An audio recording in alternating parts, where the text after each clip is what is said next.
Okay, now I know we're just so excited.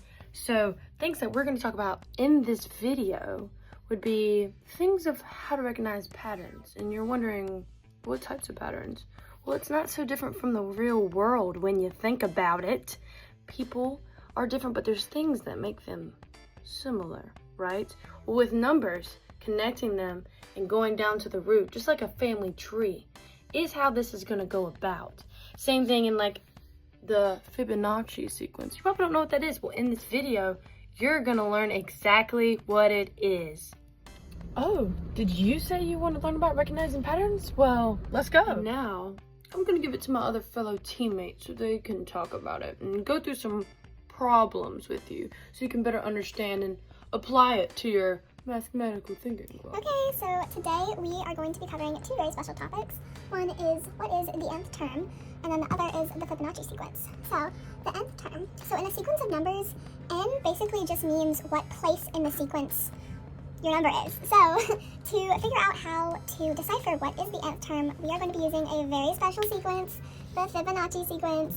This can be found in nature, in the spirals, and it's very famous, so we are so lucky that the Fibonacci sequence has joined us today. So here are some of the first numbers in the Fibonacci sequence. We have 1, 1, 2, 3, 5, 8, and we don't know what this one is. I know, but you don't. So to find out what is this very special number over here, we are going to look at this formula. So this formula was given to us. It says an equals a minus 1 plus a minus 2. So what do all these things mean? So an right here, this is referring to which number are we talking about?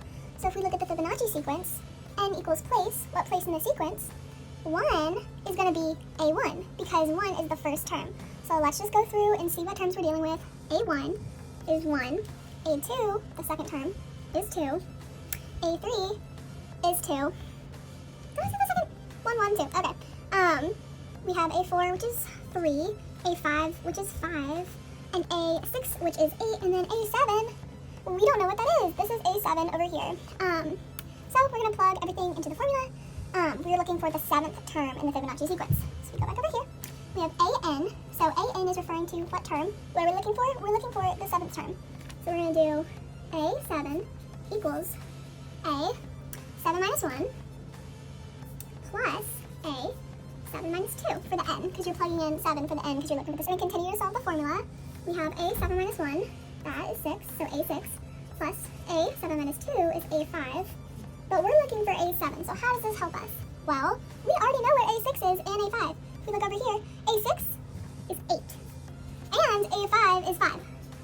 So, we add these up. Oh my gosh, we get 13 for a7. Let's check to see if we're right. Oh my gosh, 13! And I also just got marker on my wall.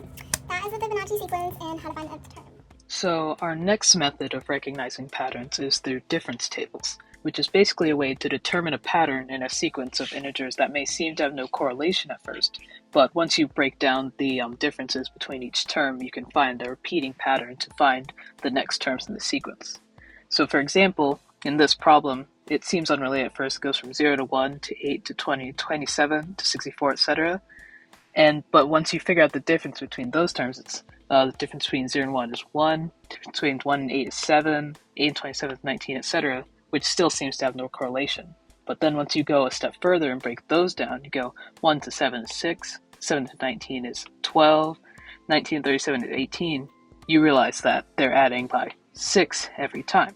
So to find out the next term in the sequence, you just add another 6, add it to whatever your next term is, then add that to the term above it, and then keep going, and then you've figured out the difference table, and the repetition has gotten you to the next term in the sequence.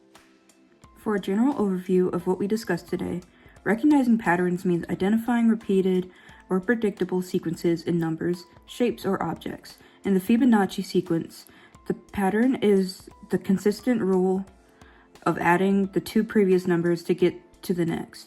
Recognizing such patterns helps predicting future numbers or understanding natural phenomena like the arrangement of leaves or shells.